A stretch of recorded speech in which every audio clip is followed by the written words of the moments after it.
quorum. I think I'll begin tonight's meeting.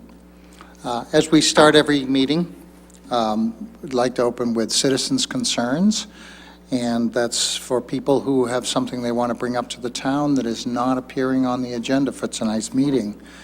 Do we have any citizens' concerns? Okay, seeing none. Chairman's update. Good evening, ladies and gentlemen. Chairman's update is thin tonight, since most of the time since our last meeting there has been snow and more snow. And since everyone is aware of the snow, I don't want to remind them of the snow with this update. Snow away. Really bad. Let's open mic night. We do, however, ask people to be kind both to yourself and to the Acton Water District, if you would, and adopt a hydrant near you and try and keep it clear during the season, because they're not staffed to get around. They've leaned back into the town for help, and the town is doing it using firemen, which is not necessarily the best use of their time either. So if you have one, remember, if a fire breaks out in your house, you don't want them to have to dig out the fire hydrant before they can start putting water on it. So help out your local firemen. We did get some good news concerning our complete streets policy, but I'll let the manager speak to that. Mr. Manager. Okay, and just in terms of the fire hydrant situation, and I think it was on the news yesterday or the day before of a house fire in Ipswich where the firefighters just couldn't get to the hydrant in time and dig it out. So, really, it does protect your own home, and it's very important that if you can do it, please do. First, though, I just wanted to let the board know that Doug Holly's mother has passed away. I believe she passed away Monday. 93 years old. We haven't heard of any arrangements at present time, but I'll let the board know once we do. And while we're on the topic of Doug, I think we all know that Doug has been not only working on transportation, but on a complete streets policy, which the board adopted a while ago. I don't remember exactly when anymore, but it was reviewed and voted the sixth best complete street policy in the United States. So something we can be very, very proud of, and we'll certainly get some publicity out that. Now the real test is implementing the policy, which is always the complete streets are completely covered with snow right now. At least it won't be implemented in the short term, that is for sure. Also, the Mass Municipal Personnel Administration, which is kind of the professional organization of human resource directors, is offering a 6-week course on supervisory leadership development program, and it's being held actually in the town of Harvard. And we had submitted eight names for inclusion in that program. It's only 25 people in the class. The MMPA has accepted Kristen Alexander, our GIS coordinator, to attend that training. So that is something that is good news. In addition, the University of Massachusetts has a program called the Bay States Road Program, and it offers a lot of training for DPW types, highway personnel, et cetera. And we've been informed that our Assistant Highway Superintendent, Kevin Farrell, is now a Master Roads Scholar. He has completed the Bay State Roads program, taken courses such as succeeding as a foreman, improving stream crossings, invasive plants, emergency relief essentials. So at least something Kevin can feel good about while he's out there supervising. Kevin is actually the guy that supervises the plowing for the town. And he's doing an awesome job. Yeah, absolutely. And finally, and I'll talk about it maybe a little more in detail on Monday night's meeting, but on February, well, the letter's dated February 9th. I don't believe we received it on February 9th. Siegel Consulting reported back to Middlesex Retirement on the issue of the Middlesex assessment to not only us, but to Boxborough and the region. And as you recall, that assessment was approximately $600,000 over what we had budgeted. Well, and we were working with council to under a Freedom of Information Act to determine how this has happened, but they have now revised the assessment, and our assessment has gone up from that first assessment, as well as the town of Boxborough's, but the region's assessment has gone down. So the original assessment we received back in, I guess it was November or so, we had a 26.45% increase based on data that was sent to them by the region, by us, and by Boxborough. Our new assessment is now 29.07. Boxborough went from 9.39% to 15.38, and the region went from 17.26 down to 11.65. And that doesn't even touch the issue we've talked about the Group 1, Group 4 snafu with public safety. So, Council, we are working on a Freedom of Information request and a request to sit down with the Executive Director and their actuary to go over the data in the very near future. And in regards to that, and Monday night I'll go into more detail. As you recall, when the board approved the budget 2 weeks ago, whenever it was, I had said that, my recommendation was to recommend a budget that if in fact we had to absorb some of the Middlesex retirement increased assessment, we would make some internal cuts, but still keep that gross number. So we have come up with a plan of $611,000 worth of cuts, which I'll be prepared to go through with the board on Monday evening. But hopefully that we won't have to do all of that, but at this point, until we can really understand what has happened, we've kind of have to prepare ourselves for the worst possible case. So there'll be more on that. And that concludes my report. All right. Thank you, Mr. Manager. It'll be interesting because it sounds punitive. The fact that everybody's went up dramatically doesn't make any sense. So we'll find out more, to be sure. All right. Seeing that it is coming up on 7:10, do we have someone from Not Your Average Joe's here? Why don't you folks come up to the table here? I have to read the notice. I have requested that you take a look at policies relative to alcohol service. I have a copy for each of you. Okay.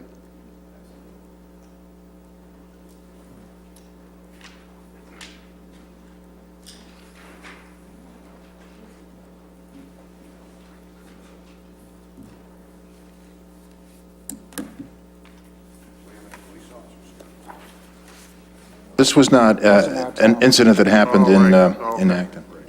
So, all right, let me read the legal notice. The Acton Board of Selectmen will hold a public hearing on February 18th, 2015 at 7:10 p.m., rescheduled from February 9th due to weather, in the Francis Faulkner Hearing Room at Town Hall, 472 Main Street, Acton, to review the alcoholic beverage service policies with Not Your Average Joe's Alan Kirsch, manager at 291 Main Street, Acton, Mass. The documentation can be inspected at Town Hall during normal business hours. Okay, gentlemen, just rules of the road. You're also talking to the public at large, which means your little red light should be on your microphone. Otherwise, they can't hear what you're saying. Perfect. So my name's Joe Gartland. I'm Vice President of Operations for Not Your Average Joe's. Alan Cush is to my left. He's the General Manager of the Acton location. So we got this notice, obviously did our own investigation into this. So a couple things. One, as you see on our policies, first of all, we do not allow drinking before, during, or after work for any of our employees, and we're very strict about that. It's part of our culture. It's a terminal offense if someone were to be caught coming to work, having drank, or drinking at work. Secondly, the employee in question who got a DUI in Littleton, that was about an hour and 17 minutes after he punched out. I have time records to show. He punched out at 11:21. He was pulled over at 12:38, I believe. And I have his statement that the police provided of record. And what's interesting is that he states that he had initially 1 glass of wine and then 3 glasses of wine after work, not at work. So there's nothing here that says that he admitted to drinking at the restaurant. Alan was the closing manager, so he can speak to that specific night in question, but the employee left work. There was an hour and 17 minutes between he left us and was pulled over, so I imagine he went and had his glasses of wine elsewhere, but he didn't have them at a restaurant. Nor does he say he did. All right, thank you. And I believe the last time you were here, Joe. Yeah, I It's good to was. see you guys take it seriously. I was, and I don't enjoy coming back on these. No more than we like having you Yeah, here. that was because of a sting, and, you know, we said then, and I think our record from this point forward, I don't know if there's been another sting or not in between them, but we take alcohol service very seriously at Joe's. We're a restaurant. You'll see further, for an example, in our policy, we don't even allow employees, when they're off as guests, come in and sit at our bar. We allow them to come into the dining room, and if they're 21 years of age, they can have an alcoholic beverage in the restaurant. But we even discourage employees hanging out in the bar, even when they're not working. So to think that we would allow an employee after work, that's just not what we do. Okay, questions? Janet?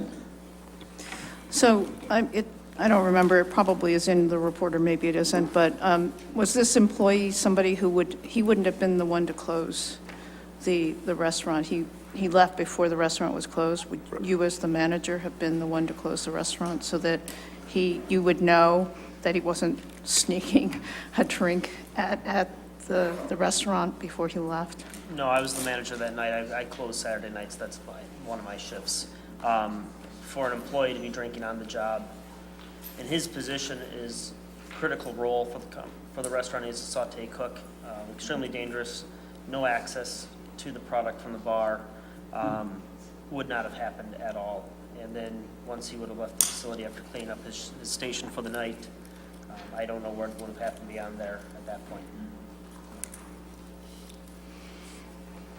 Okay. Peter, do you have anything, any questions?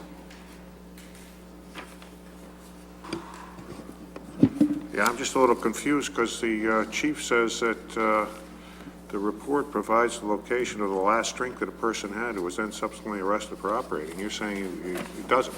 If you read it, all he says is he had a drink after work. He didn't say at work.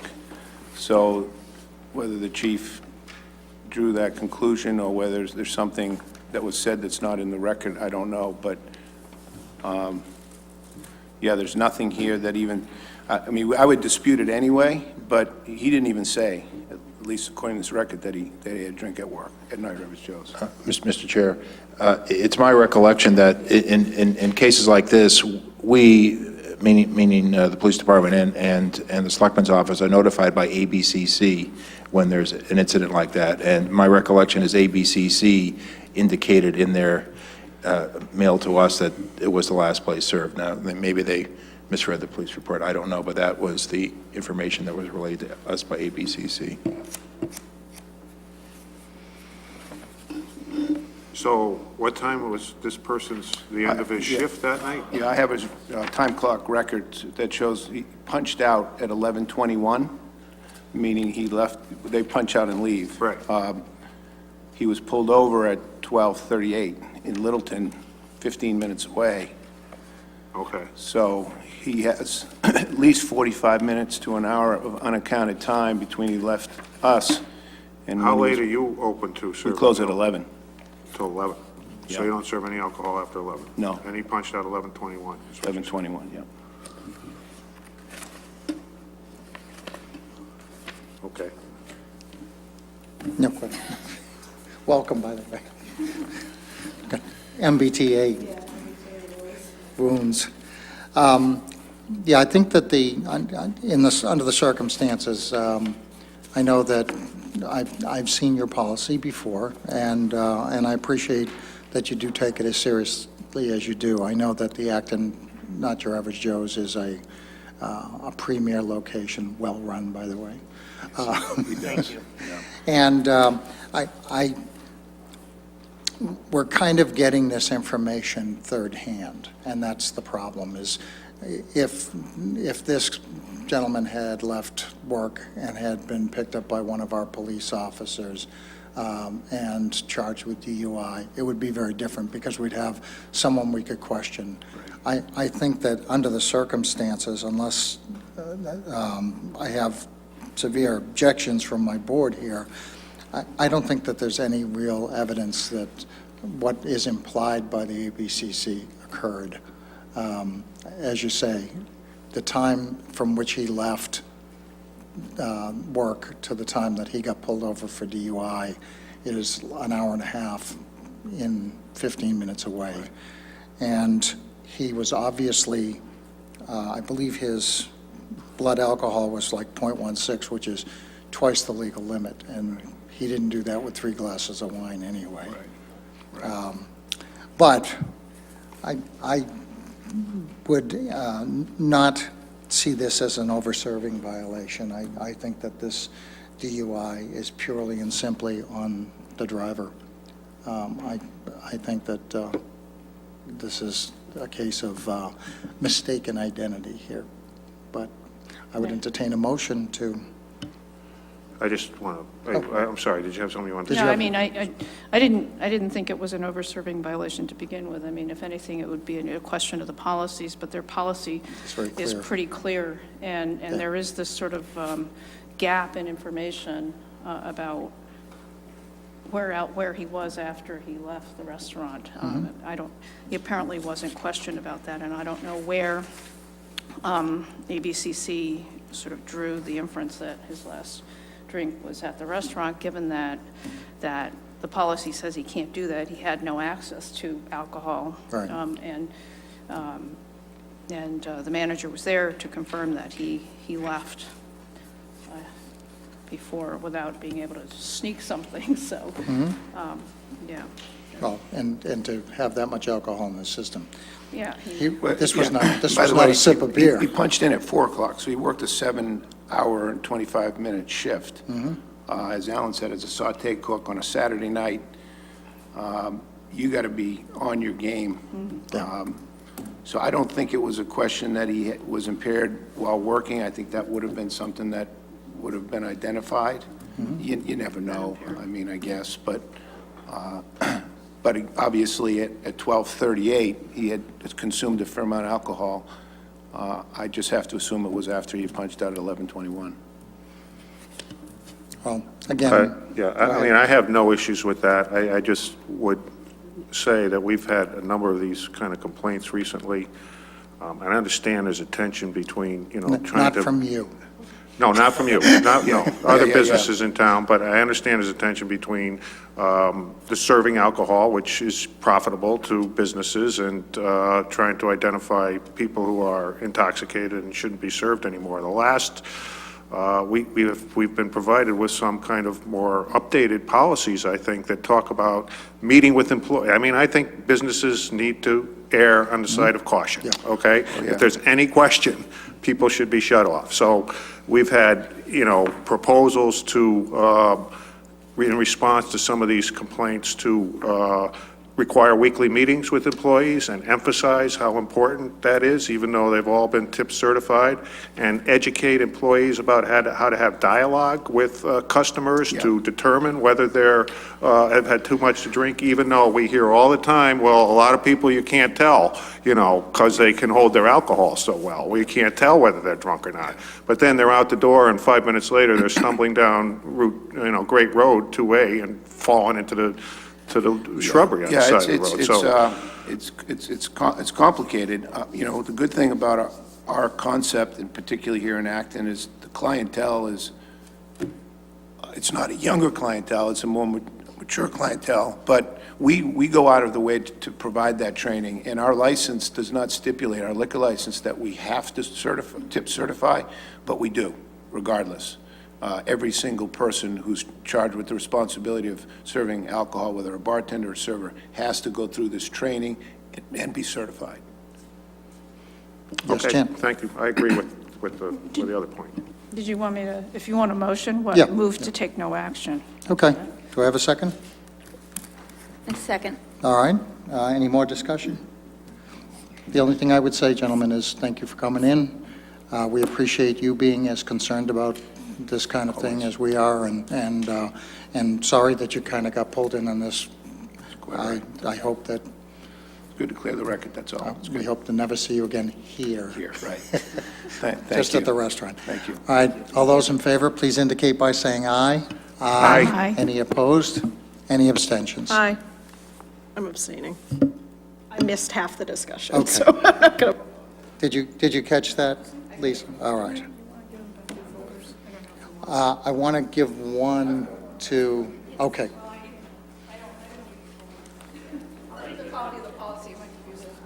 Unless, if it's a really good policy, maybe we want to share it with other. Keep the policy here, keep the policy and keep the folders back. Okay. Anal about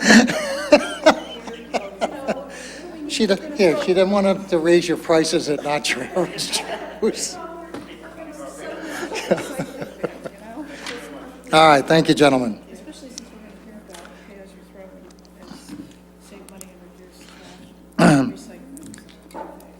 All right. Now, our next legal notice on service has, of course, been postponed. I have to read it at 7:30. So, with the 6 minutes in between, why don't we cover the consent agenda? I was going to suggest that because we were a little early. I told some folks interested in the SMART, they're probably between 7:30 and 7:45, so I thought we'd take a little longer with Not Your Average Joe. I'll talk slow. All right. So on the consent agenda, item 4, accept gift Recreation Department from the Acton Lions Club, gift totaling $500 to support Eggy Night. Number 5, accept gift Recreation Department, Donaldson's Supermarket for $6,000 to be used towards the July 4th fireworks event. Number 6, accept gift Recreation Department, Dunkin' Donuts, and in kind enclosed a fiscal gift totaling $1,500 to support the summer concert series.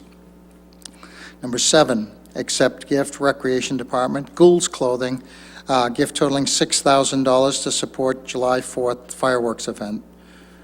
And by the way, this is a routine thing. Donaldson's and Gould's fund our fireworks display every year, and we are very appreciative to the two companies. So, number 8, accept gift Recreation Department, the Healing Point, $100 to support the summer concert series. Number 9, request for waiver of fees for the Recreation Department for the Pan Mass Challenge Kids, June 7th. Item 10, request for use of roads on your Mark's Race Day Management, February 15th. Did that get put? Our last meeting was before February 15th. I am not sure this race happened because, as you know, our last storm was February 15th. Because they couldn't find our roads. Right. This was a fundraiser for Theater 3, I recall. Strip them down naked, and it's a very cold day. All right, so that's July 15th? Well, you're getting within 6 months, huh? All right.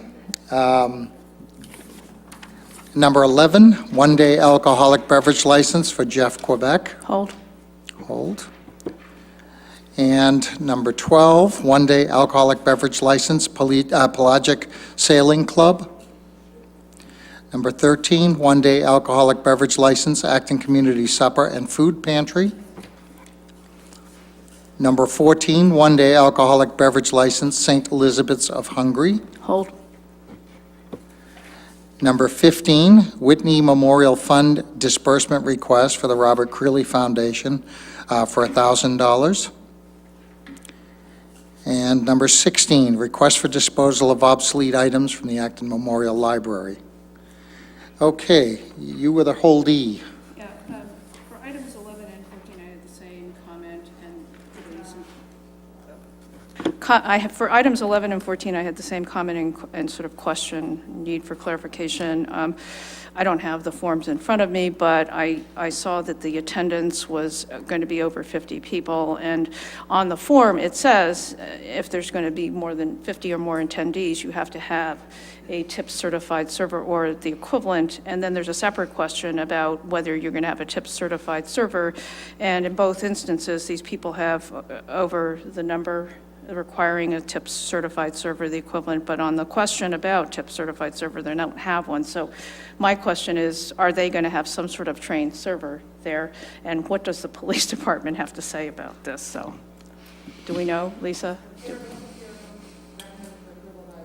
Okay, well, if it's the police department's headache, so, but I'm just concerned that I would suggest that maybe you put the separate question about TIPS certified server under the question about the number of people who are going to be attending, because there is a little tiny parenthetical, tiny print that says if you're going to have over 50 attendees, you're supposed to have a trained server, and, it creates, in my mind, some confusion about, well, are they required to have one or not? And if they say they aren't having a TIPS certified server, are they nonetheless having some sort of a server?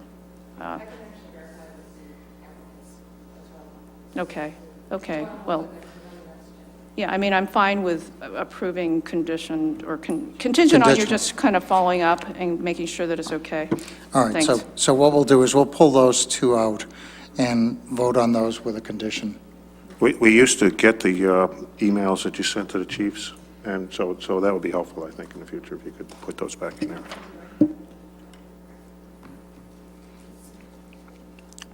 Will we have them by the race in July? You're having a tough night, huh? Yeah, it is, all day.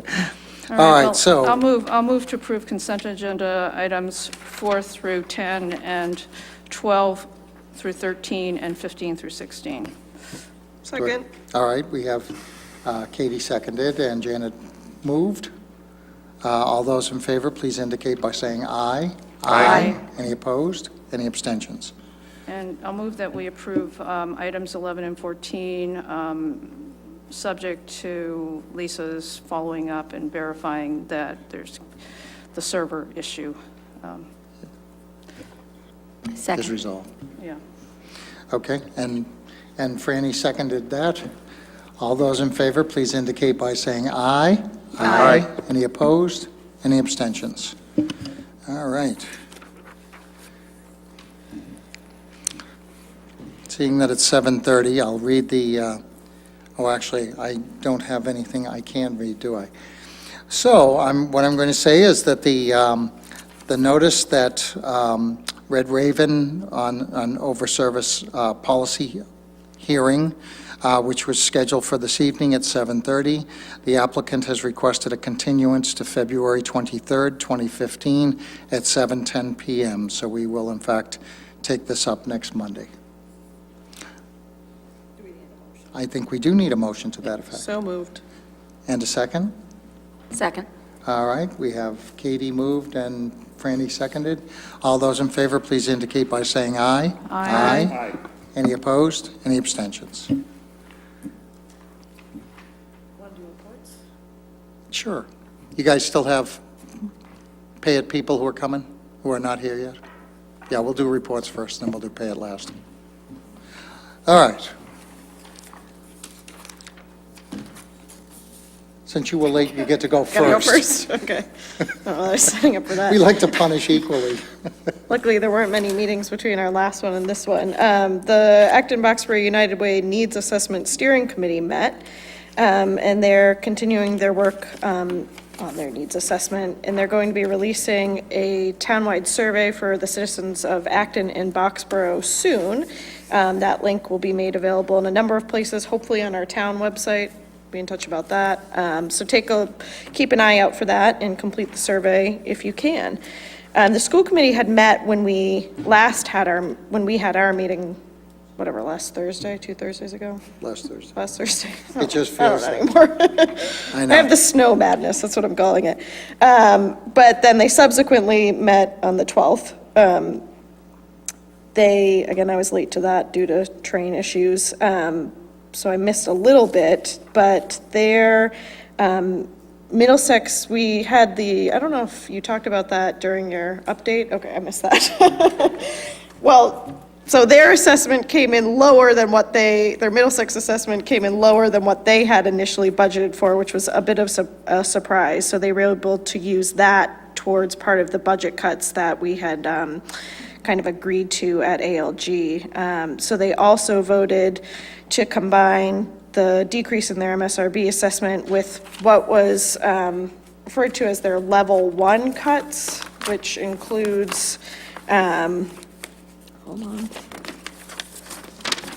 includes reductions in their ed tech budget, reducing the high school store FTE, spreading their facility study across 2 fiscal years, and reducing some of their security purchases, as well as moving 2 capital items out of the budget and potentially into the community ed budget.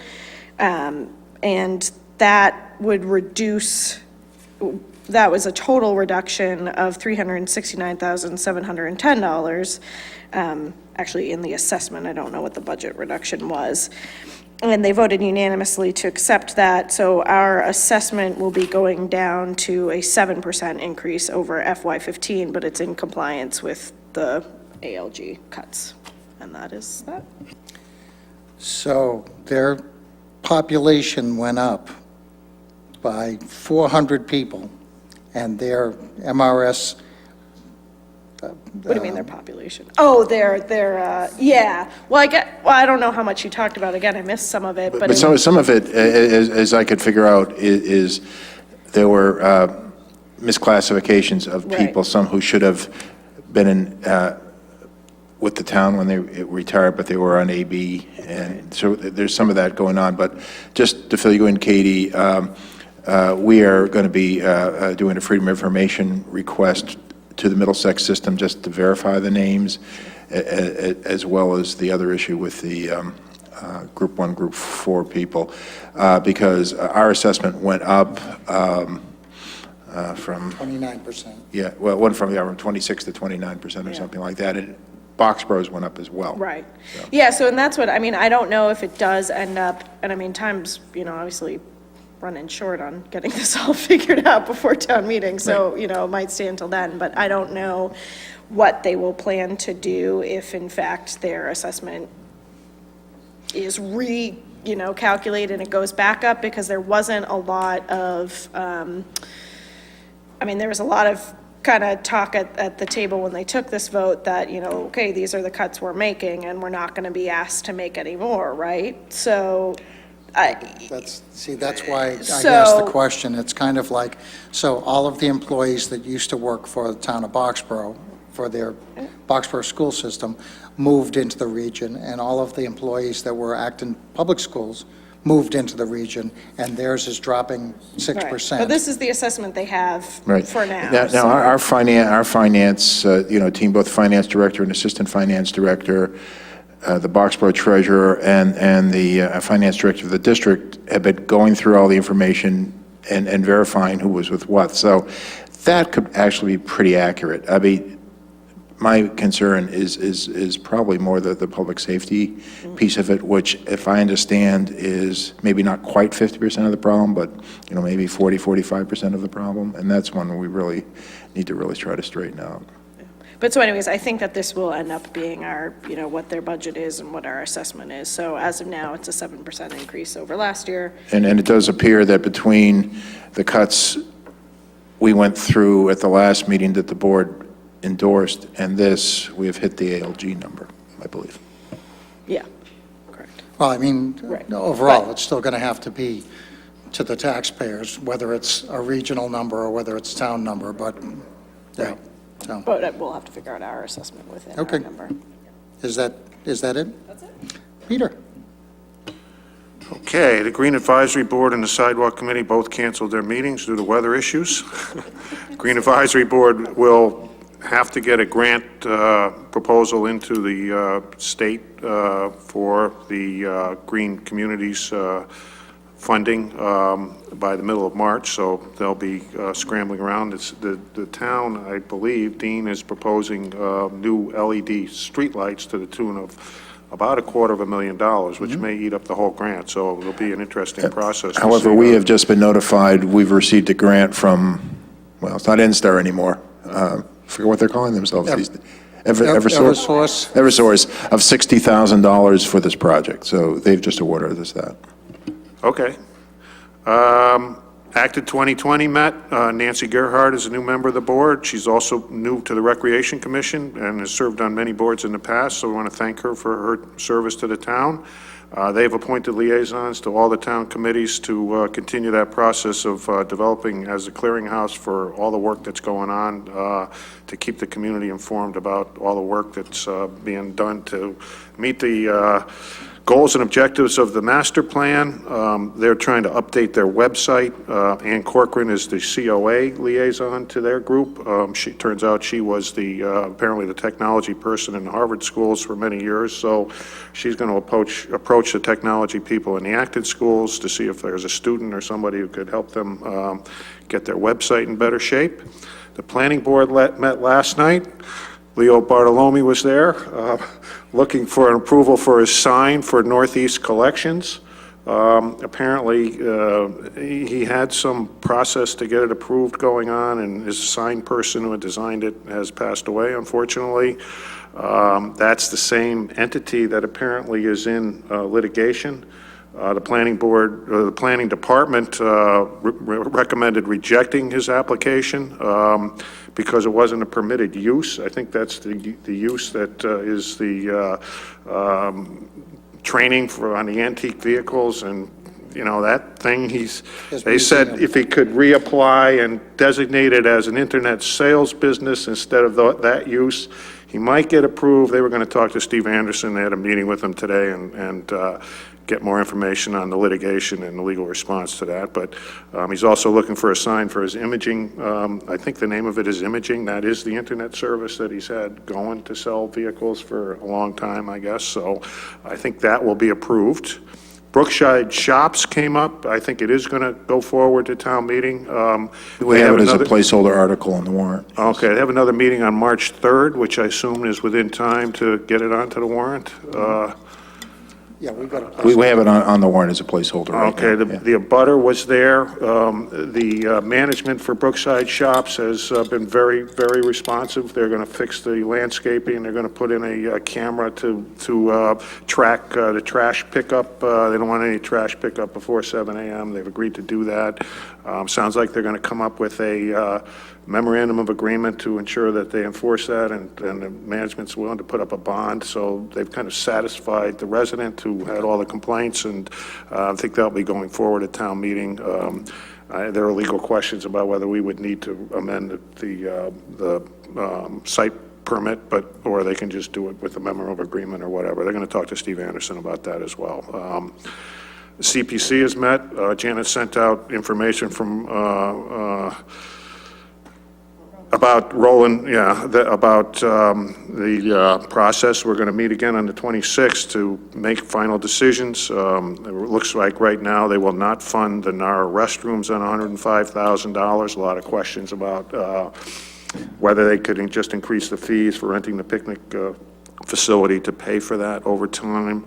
They don't want to, I don't think that the security gate will get funded. A lot of questions about how effective that would be and whether that's the appropriate response to that situation. That was $20,000. We have about a $400,000 gap between requests and the money we have to spend, so we need to make some cuts somewhere. There's a debate about whether to fund the Morrison Farm wells. I think the Arboretum wells will be funded. The question was whether Morrison Farm needed to be funded right now. So it's coming down to really the levels of funding for the skate park, which is at $160K, school nature play spaces at $132K, and the Discovery Museum at $177,000. And the debate is whether we fund parts of all three of those or just fully fund some of them and not fund other ones. There was a question about the school's play spaces. There's like 5 of them at all the grammar schools. The schools were asked, well, what if we don't fund the full amount this year? And they said, well, we would do it at all 5 schools still, just at a lower level of design.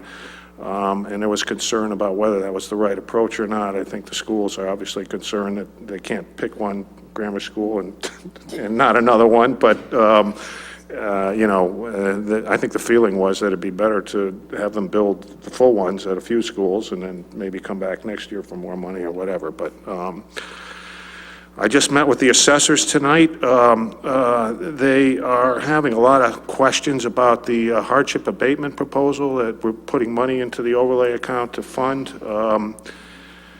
They apparently were not involved really in developing this proposal. It came out of the FinCom and the senior tax relief people.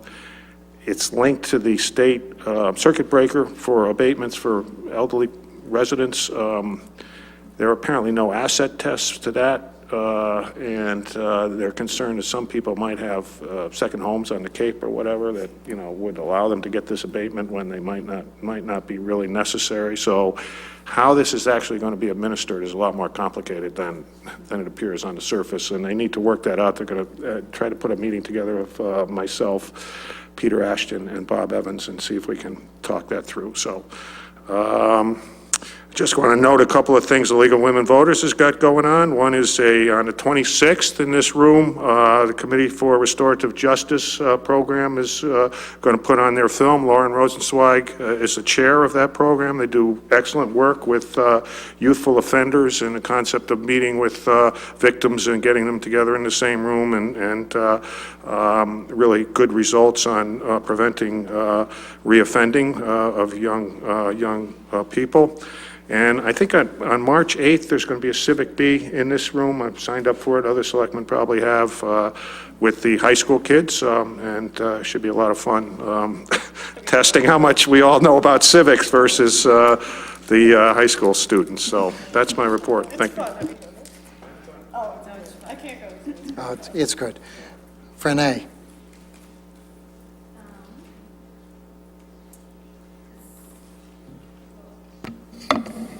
It's been a while since I gave my report, so this is sort of combination reports, but I'm going to be very brief with them.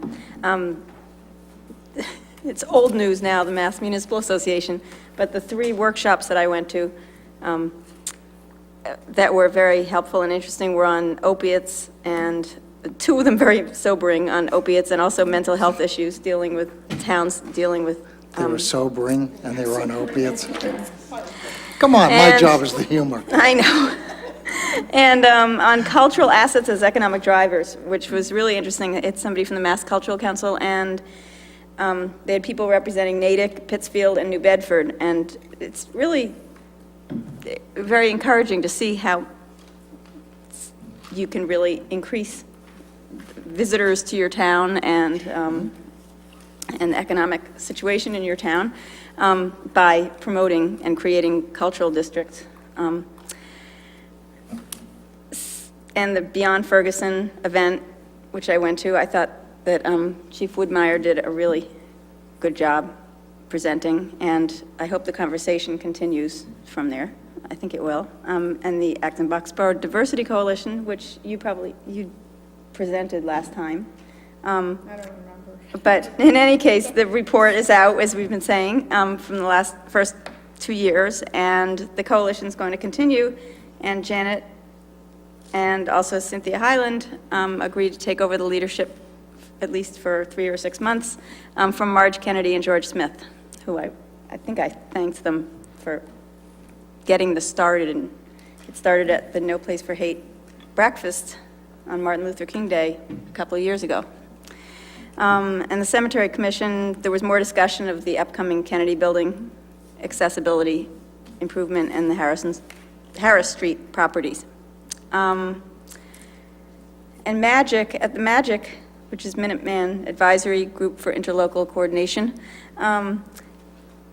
which is 13 towns within our planning agency, we had somebody from our planning agency, the MAPC, Metropolitan Area Planning Council, do a presentation on the State Food Systems Program. And I would encourage people to look on the mapc.org website and look that up. It was a really good report, and it's also really interesting. Seeing I think we're the second biggest producer of apples in the country, or by state, or something. There were interesting things like that that made you really look at Massachusetts as an agricultural state in a different way. Economic Development Committee continues to work on its goals and objectives and added a second meeting. We're getting closer. The Commission on Disabilities had a variance hearing about a tennis club or place, and is preparing for an April 29th resource fair, which is going to be here, where people can come and learn about what resources are available for people with all kinds of disabilities and their families. There's an upcoming Regional Coordinating Council meeting of the Mobility Regional Coordinating Councils on February 26th, 10 to 12 a.m. in Maynard Town Hall, which is many towns from like Lexington to Bolton, the big area, about transportation. And that's the sort of more the visionary group. And then Crosstown Connect is more practical in a smaller area. And so 1 month Crosstown Connect will meet, and the other month the Regional Coordinating Council will meet. So if anybody cares about transportation issues in our area, they're welcome to come to that. And I'm going to go to the Metropolitan Area Planning Council Winter Council on February 25th. So that's, I think. Okay. All right, thank you. Jenny? All right. Probably the only really important meeting I went to was the Minuteman Regional Members Breakfast meeting on the 6th. The town manager, Mr. Berry, attended, as did Nancy Banks, Acton's representative on the Minuteman School Committee, and Finance Committee member Mike Majors, who also represents Acton on the Building Committee. The latest is the school has received a warning due to the deficiencies of the building, which among other things is not accessible, so they're at risk of losing their certification, and they really have to move ahead with doing something about the building, whether it's renovating, building new, or what. There was a slide presentation reviewing the comparative cost of different building options, with the least costly option for members being to build new with the state optimally reimbursing at 40% of cost. There also was a heated discussion of the pending amended regional agreement, which, among other things, there were a lot of controversial provisions, controversial for different members. It would provide enrollment proportional voting rather than the current one vote per member, which is something that the smaller enrollment towns like, and the larger enrollment towns like Arlington do not like. And it would make withdrawing from the district less onerous by requiring a majority rather than unanimous vote of members. But the representatives of the member communities that are most interested in withdrawing, which tend to be the ones with smaller enrollments, West and Carlisle and even Boxborough, have some real concerns about voting to support the amended agreement, because they worry that after the agreement is amended, that members wishing to withdraw won't be able to, and will continue to incur the growing costs, because if you see who's going to be withdrawing, you'll end up with a much smaller district. So and there is this thing called the Needham sort of letter agreement that a number of towns, we haven't signed, but commits whereby the towns commit to approving the withdrawal of the towns that want to withdraw. I've talked about it with the town manager, and we haven't signed it because you don't know if it's going to be a wise thing to do without seeing what happens. So that's going to be an ongoing discussion. It's just been going on for, I think 2010 at least, maybe longer, trying to resolve the situation. If nothing else, everybody agrees that the 16 communities that currently are members have very divergent interests, and probably you should never have an agreement like this with communities that just are going to go in different directions and can't even come to an agreement to amend an agreement so that some of them who want to be out can get out. As Franny mentioned, the Diversity Coalition is continuing to meet. They had a meeting actually via telephone conference on February 9th because of the snowstorm, and talked about next steps, including, among other things, whether or not to take over the sponsorship of the annual Martin Luther King breakfast that No Place for Hate, which is an Anti-Defamation League program, has been hosting for some years at Beth Elohim. The ADL is phasing out the No Place for Hate program, so that name is going to have to change locally, and the issue is what happens to the breakfast. There are some people who will be talking with Beth Elohim administration about whether they would continue to host the breakfast. It's a pretty good program, so it would be nice to have that happen. And then on the 3rd of March, the 495 Metro West Partnership Board has a directors meeting. Member towns, and there are 31, 32, something like that, will be receiving a letter shortly requesting a municipal contribution of $500 toward administrative costs. This is, I think, the first time in the partnership's history of some 10 years. The bulk of the annual funding is from corporate sponsors, and they also get some funding from the state, although the latter is subject to the usual vicissitudes of state funding. The upcoming events for that organization are the annual awards and appreciation reception. I think I have here April 1st. But last year, our own Doug Helly got an award recognizing his work on our local transit system. And then the annual State House Day is on April 14th. And it will be hosted by State Senator Karen Spilka, who also is chairman of the Senate Ways and Means Committee. Oh, I have one more thing. Sure. Just wanted to note that the Senior Center Study Committee is going to be meeting for the first time at the beginning of March. And it's all, as of the next meeting, the formal people that are automatically on it, like me and Sharon Mercurio and Dean Charter, will be added to it, because I think we failed to put them on formally. And then we're going to be getting going. Okay. Good. You can look into the future. We had our Acton Nursing Service Task Force kickoff meeting, and because of delays in our meeting, they actually got 2 more meetings in between. So this is kind of the summary of all 3 meetings. They discussed the strategy and implementation of a marketing and a networking plan. The task force had broken down into individual subcommittees that would focus on each aspect. Since the fall town meeting, the exposure of the Acton Nursing Service has increased the number of referrals and patients. So just by hearing about it more, people are asking for it. And they're planning on meeting weekly from now until town meeting, and I'm sure that there will be more to follow. They're really cranking it out, so I want to be very supportive of that. The Regional Transportation Advisory Council in Boston met and heard a presentation on a project plan that I had already heard for Newton.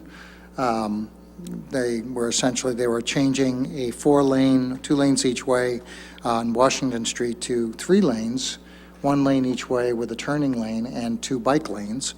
And this is still just the study stage. The cost of doing this for the 2 miles going from West Newton to the rotary there, whatever it's called, I don't, Newton Corner, thank you, is about $12 to $15 million.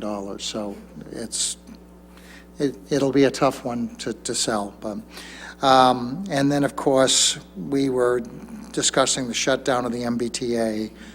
And we wanted to write a letter of support for the director, Dr. Beverly Scott, and to increase funding to the MBTA. But while we were in the meeting, Dr. Scott resigned. So that kind of took somebody told us, because they got it in a text while we were meeting, so that took some of the wind out of our sails. But I think that she was kind of unfairly blamed for stuff that had been in the works for a long time. There was and one thing I would point out, the last Sunday's Globe had a very good historical perspective article that was very balanced about why we're at where we're at. So but, and it names names, so, and she's not one of them. Anyway, so that's all I've got. Question, because I missed our updates. Did you guys mention the complete streets policy, getting to work? Yeah. Excellent. All right, I just, you know, It's okay. making sure. Thank you for covering our butts. Okay, well, we've delayed pay-as-you-throw as long as we possibly can. Come on up, Corey. Don't hurt yourself, please, we can't.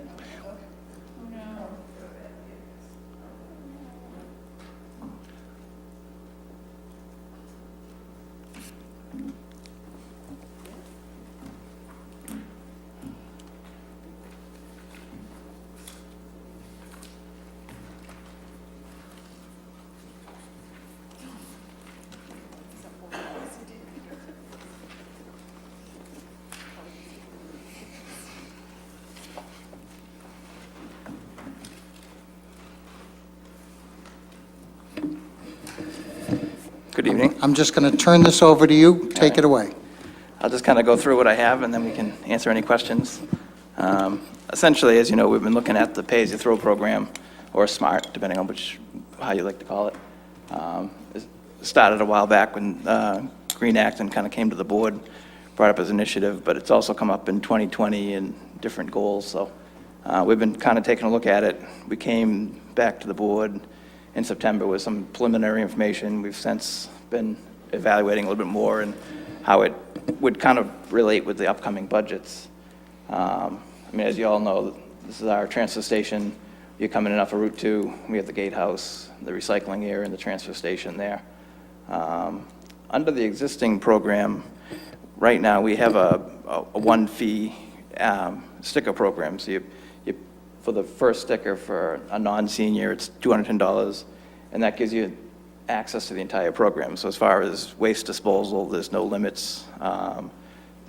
We have our additional costs for bulky items, and then we have our recycling area. We collect waistband items and other materials and divert that for reuse or recycling. We're working right now on a recycling swap shop, so we're hoping to have that up and running come the spring. We've had a few volunteers step forward to help with that, so we're looking forward to getting that going. When we went back and looked at sort of the users right now, the actual total number of users that are coming in is pretty consistent as we look at it, but as we look at the trends, you'll see the senior program is doing a slight increase as the other sticker program is showing a slight decline, but overall the usership is consistent as far as the total number. So we were evaluating that as far as looking at what our program would look like as we move down. Under the SMART program itself, I've gotten a few questions and this and that about it and concerns about how it's going to change the operations, but essentially as far as the program, it's a change in the way we collect the fees. Right now we do a one-time fee, where this kind of breaks it up into two categories. We'd still have the sticker fee to get in, but instead of funding the entire program, the sticker fee is only designed to sort of run the operations, to cover staffing, equipment, utilities, things like that.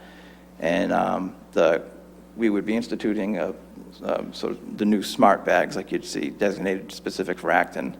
The cost of the bag itself is structured so that it covers the cost of the bag, but it also covers the cost of what it would take to dispose of that material for the handling and all that.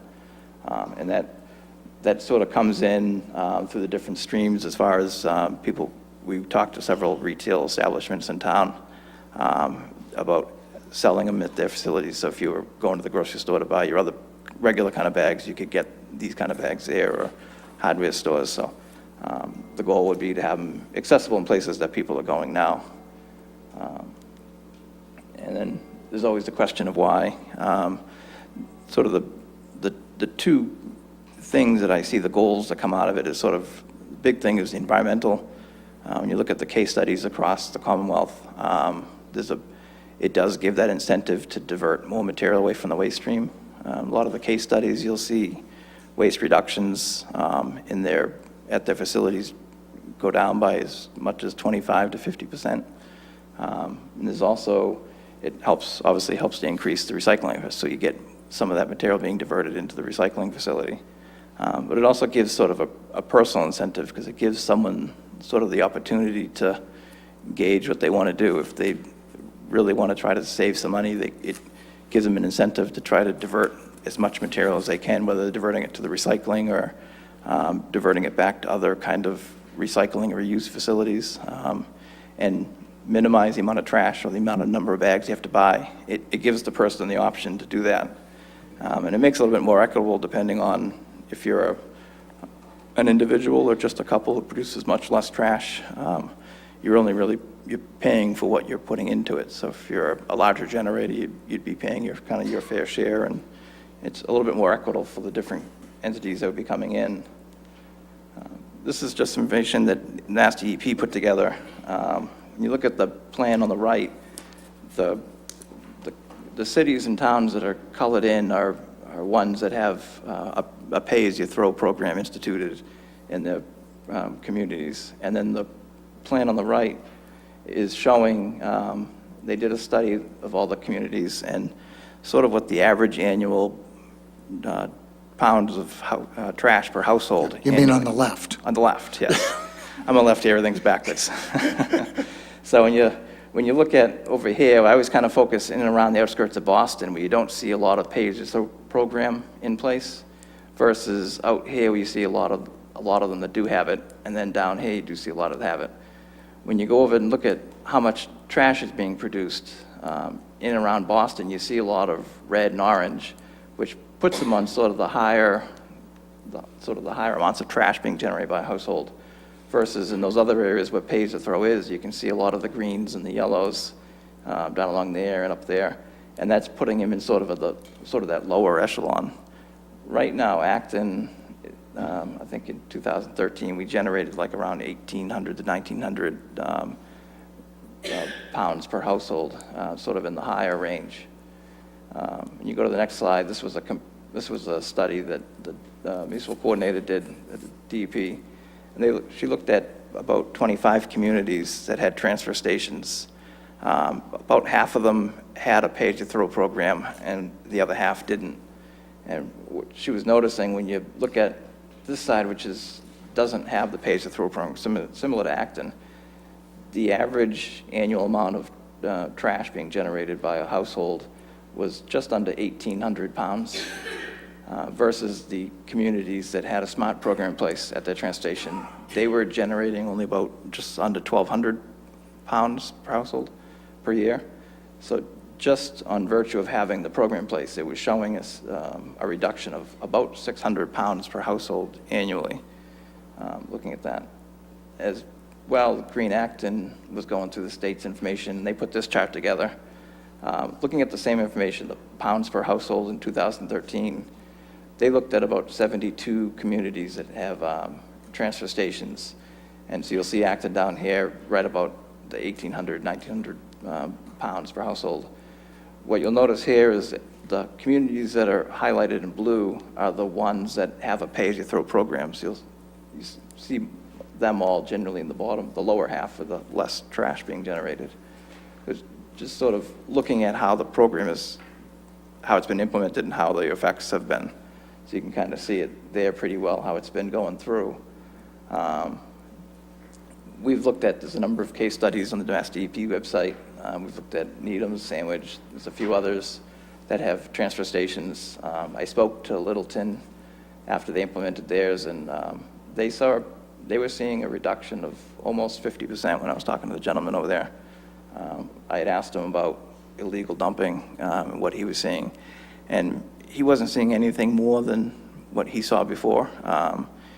He commented just before it went into place, he saw an upswing in the trash that came in, but nothing out of the ordinary once it was in place. Everything was kind of a status quo as far as that went. And that seems to be the norm across the board when you ask about illegal dumping and what's happening. It just, what you see now is generally what you see after the program is implemented.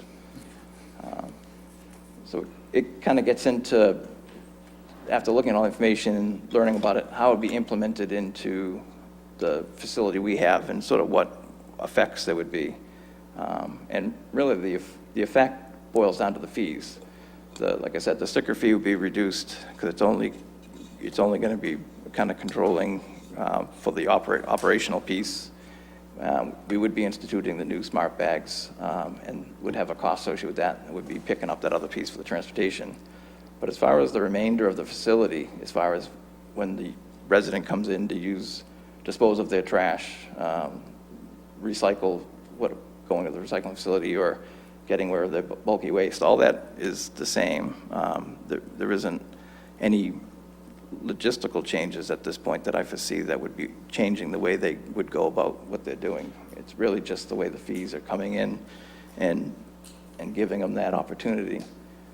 It boils down to sort of what it means via the numbers. So when you look at the column on the left, this would be if looking at the numbers we have right now and we didn't institute a pay-as-you-throw program, sort of what the sticker fees would be. And these are essentially, this is what we have right now. I don't foresee any changes right now that are drastic that would cause a drastic increase. So we would have the 210 for the first sticker and the 55 for the senior. Those stickers are the same. If we went with the pay-as-you-throw program, what we're looking at is reducing the first sticker fee down to $100. And when you look at the senior program, it reduces that down to $10. And that would be right now, that would be the recommendation for that. And the bag fees that would go along with it, we're looking at 3 kinds, and it gives people an opportunity to kind of choose the size bag that fits their household. So somebody who's producing very little doesn't have to hold on to it with a 30-gallon bag till it's full. So what we're looking at is the 30-gallon is being priced at about $1.50. The 15-gallon is coming in about 80 cents, and the 8-gallon is coming in about 50 cents. There was one question about the prices not being quite linear as far as proportional to the bag sizes, but the reason for that is simply just the cost of the bag isn't linear. For the cost of an 8-gallon bag, on average, when looking at the pricings, really was about almost half the cost of a 30-gallon bag. So it's just the reason why the smaller bags are slightly higher. And so that's sort of the recommendation of the fees, and I know the big question is how it impacts everyone's households things. So what I tried to do is put together a scenario. Green Acton has something on their website that they were putting out. I was trying to follow the same format. So under the sticker program, if we went without the SMART program and we continue with what we have, you'd be paying the $210 to get in. If we instituted the SMART program, you'd pay the $100 for the sticker, and in essence, you'd have $110 to put towards trash bags. And so when I was running those out, if someone was producing 30-gallon bags of trash, they could, in essence, buy 73 30-gallon bags over the course of the year, and that would equate to about the same price as what they're paying right now. And you could buy the small bags if need be, but I know I have a family of 4. We generate about a bag of trash a week.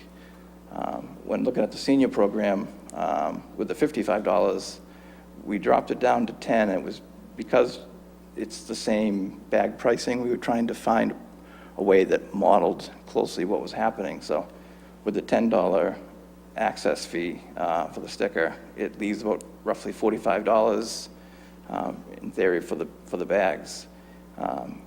Assuming in the senior program it's either an individual or a couple, you're producing less trash.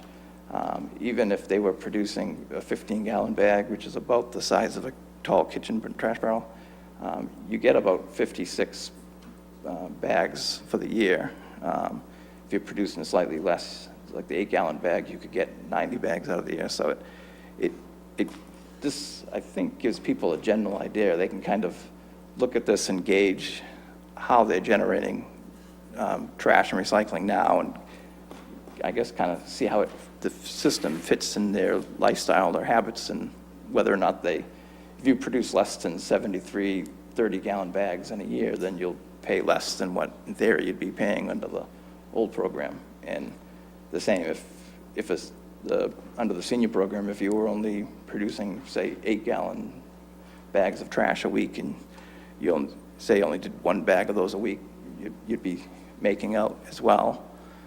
So that's sort of, in a quick nutshell, that's sort of what we've come up with. That looks like the model of what we'd be proposing.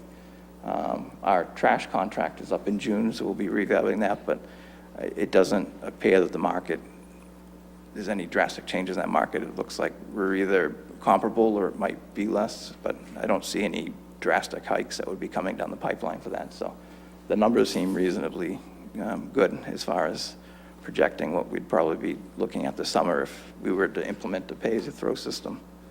And that's generally the sort of the update that I have up till now. Okay. All right, well, why don't I open it up to the board, if the board's got questions for either Corey, or I believe that we've got, I believe I see some green Acton out there under the snow. Anyone? Yeah, Peter. This is for Steve, actually.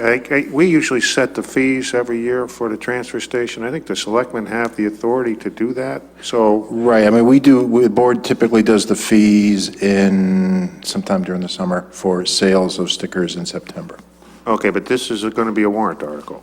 Well, it's been suggested that we have a warrant article at town meeting. It probably, I'm viewing it as more of a resolution. I mean, I think that's something, we're gonna meet on Friday with the Green Acton folks. I think we need to talk about that. I mean, technically, you're right. I think the selectmen could just do it.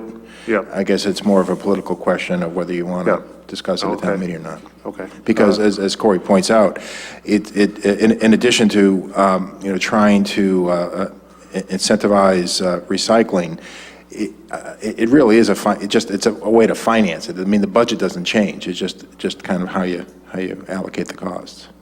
And a transfer station is an enterprise fund, right? Correct. So if there are unexpected costs that come about because of this test, then it would come out of the reserve for the enterprise fund? Correct. Okay. Are there there's no money that comes back to the town from selling the bags. So retailers, as I understand it, just agree to do this because it draws more traffic into their establishment, and whoever sells the bags keeps the profit, right? It's just the reduction in the trash tipping fee or the trash transfer fee that the town saves, right? The pricing that I have up there for the bags, the $1.50 for the 30 down to the 50 cents for the 8-gallon, that would include the cost of the town purchasing the bag from the vendor and the cost of the material transfer. When the retail stores sell them, like Shaw's or Donlands or whoever, typically they're not putting in any extra cost. They're just passing it over. It gives, I think over the years, they've found it's giving them some foot traffic. Somebody will come in, they have a chance of making extra sales. If you're there, you might do it. So there's no extra cost added by those retails in these. So. Okay, so I didn't realize the town actually purchases the bags and distributes them to the retailers. Is that the way it works? Yeah, what it is under one of the vendors that we've been talking with, they have a service in that they could do, the vendors can deal directly with the vendor, acquire the bags to them, and they kind of take care of the accounting and the marketing, so the town's not getting involved in it. And then the money that would be charged, we get the money from them, from the vendor, and then we're paying for the bags. It's just Okay. the retailer is just a source for people to find it because it's convenient. So. Okay, thank you. I'm all in favor. Anyone? Go ahead. I don't have questions. I just want to say, thank you to Corey and Green Acton, and I'm very supportive of the program, and I'm glad we're moving forward with it at town meeting. I think, I was talking to somebody on the shuttle tonight about it, and he was saying, he really sees it as, this should be viewed as kind of another utility. You have a meter on your house to pay for how much, you pay a base cost, but then you pay for how much gas you use, or how much oil you use, or how much electricity you use. And similarly, this would be paying for how much trash you use or you produce. And I think it's a really good way to make it real for people about this is the cost of the trash that you are producing. And I think, when you see how much it costs to have your lights on all the time, you turn your lights off more. So if you know how much it costs to throw out, everything you have, then you're going to hopefully do a better job of sorting things out. And I think a lot of the information that you've provided here and on the Green Acton site is key. I particularly like the slide that kind of shows, with the expected pricing, how many, bags you would get to kind of break even. I think it drives home that for the vast majority of households, you would be paying the same or hopefully less than what you pay now. So I think it's a great program, and I just encourage us to keep doing as much education as possible in the run-up to town meeting, because I think it's important for people to be as educated as they can be about the program going in, because it's something that can be a bit confusing, and you don't want to learn about it for the first time you want as few people as possible to be learning about it for the first time on town meeting floor. So I know there's the forum coming up on March 4th, and hopefully the weather will hold for that one. But, so I don't know if we have any snow dates planned. Actually, we were kind but of it hoping might, that the weather would break, not hold. yeah, right. Yeah, that's true. Right. We'll have a break in the weather. But we might want to think about booking some snow dates in just in case. But anyways, I think it's great, and I'm looking forward to talking about it some more. Okay. Yeah, Jen. I'm really pleased to see that this proposal has moved this far, because I remember, several years ago, I remember Jim Snyder Grant at town meeting talking about that proposal and saying, well, if you have too much trash, you could try to condense it by just doing the old foot stomp and I thought, well, gee, I'm glad to know somebody else actually does that. But Jim did answer a number of questions I had and comments I had about the proposal. It is an enterprise fund, so basically the cost is borne by the users, and so it's really the users who stand to save if they recycle more. There have been many times when I've gone to the transfer station with basically my husband and I generate maybe a 15-gallon bag of trash every 2 weeks and maybe a 30-gallon, 3 weeks or 4 weeks. And I go to the general dumping area and I see a pickup truck backed up with unloading cardboard boxes, and I often think about this old commercial back in the day about not littering. I wish that boxes would just fly back into the truck automatically or hit the person in the face. But it's been frustrating to me because I know we're paying the same amount that some of these people do, and we're subsidizing all of their trash. So I think that this is a much fairer system. I did have some questions about the bulky item fee schedule, and kind of I know that there are some categories that says small and large, and then they have, and medium. I didn't know there was a medium thing, and I thought, how do you know if you have I guess you go to the station and you ask Bob or somebody There's what. actually a matrix. But I think that medium, when I looked at it, it didn't have very much information in it. So, but yeah, I think that that's an area where some people will be in, because a lot of that stuff ends up right now in the general trash area. But I'm all for it. The only thing I would suggest is if you are going to be doing some sort of town meeting presentation, or we're going to be doing a town meeting presentation, we have bigger images of, say, some of the maps and things, or the grids with the tiny, yeah. So, but go for it. Thank you. France? Yeah, I really like this idea, because if it works to decrease trash, then I don't see why not. And we can always go back if it increased trash, which I sort of doubt, but it's not like it's a irreversible choice. And it makes sense. Actually, I have a question technically. You said that it could be a resolution. Does it have to go to town meeting? I mean, what does it? What? You could answer. Who said that? No, I'm not sure how to interpret that. No, I wanted to know what the doesn't have process to. was. What the resolution I believe someone versus- called the question. No, technically, as Peter had asked earlier, the board establishes the fees, and it's my opinion that the board could just implement this. I think there's been some discussion that one, a town meeting's way to educate folks and really, kind of get feedback on it. So Okay, I just- that has been more, kind of the way the thinking has been. Okay, I don't have a problem with it going to town meeting, I just didn't understand resolution versus an actual decision. A lot of my questions were answered by talking to Jim Snyder-Grant a few days ago, and that was convenient. I wanted to thank Green Acton and Corey and whoever else put together this report. It was really well done with, the graphs explained, what the main point was in that one, and so it was very helpful. I came up with a couple of questions tonight. It doesn't really worry me because, what are the bags made of? I might have missed that. Is it plastic bags? Yes. And is there in existence a compostable bag that lasts for, a week and then self-destructs? I believe there is, but structurally, I don't think it's as strong as the other bags, so that...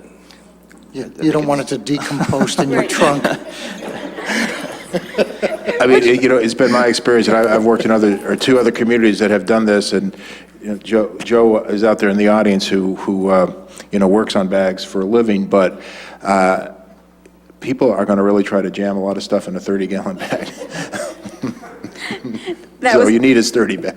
That was my other question, if there's a weight limit. After you said people stomping it, I realized, you could press and compress, but I don't think it's actually a worry, because the bag, I'm sure, would break if you tried to put so much in. Let's see, I had a question about the bags, and it just seems that it's an incentive that works. I mean, I agree with you, Katie, that incentives work, including peer pressure, when those things that come from the gas company, comparing you to your neighbors is always useful. I think they should put it on the outside of your house. That would work even better. Not really, not. But I do think that it's... I don't mind, I'm in the good category. Anyway, I was glad to hear Jim mention something about boxes, which was interesting, that some people had expressed concern that they have trouble folding their boxes, and it turns out you can bring them to the transfer station and they will fold them for you if you have trouble. And that was good to be able to go back to the Commission on Disabilities and tell them that, because people sometimes aren't sure, because it says you must, compress them in a certain way. So that's all. I think it's a great idea, and I thank everybody for all your work on it. Okay, thank you. I had similar question in that, I won't take long. I had a similar question, and I didn't know if it was the same mill size on the 3 size bags. If a plastic bag is 3 mils, it has certain, ability to hold more weight than if it's 2 mils or 1. So this is a question whether, in fact, the 30-gallon versus the 15 versus the 8 are different thickness. Yeah. I mean, I can't technically get into the specifics of it, but the ones that I've seen and looking at it, they are a good quality. They're not, I know I've bought that roll of inexpensive ones and paid the price because you need 3 of them to hold it together or more. Mm-hmm. But these aren't that. Typically what I've been seeing is they are a good, thicker quality that holds up. Okay. Yeah, that was my only question. The only thing I would want to say is that I happen to have been on this zero waste thing from many, many moons ago when we were talking about it at the schools and before Kate Crosby strangled the schools into having zero waste. And I've seen a lot of the questions that have come from citizens. I think Green Acton has done a really good job. If you haven't been on their website, when Jim gets up to speak, he will tell you exactly what the website is so that you can go on there. But they're answering all questions on the website, and the questions have been thoughtful and interested, and whether they're supporters or non-supporters of the program, the tenor of the answers has been great, and I want to thank you for that, Jim. That I think citizens appreciate that when they can ask questions, and it's hard It's not like they can call us up and say, well, what are the bag sizes going to cost? And, because we're hearing about much of this at the same time. So I would like, Jim, if you want to be the representative of Green Acton, or if you want to throw somebody else under the bus, I'm perfectly willing to. Maybe the only bus that's still running, But I would like to also open it up to the public so that they can also ask questions. Didn't you have a turn? Something. I'm hoping that we could combine this with some way of promoting composting, because I'm aware of the fact this winter, when my compost heap is Frozen? completely buried, that I started, throwing my garbage away. And so people who have trouble composting because of where they live, and I'm thinking about people in condos and apartments, I'm wondering if we can couple this with a way of promoting composting in town and helping everybody have access to it. Okay. Yes, ma'am. I have some questions about what I don't understand. I read Corey's thing, and I've read the Green Acton thing.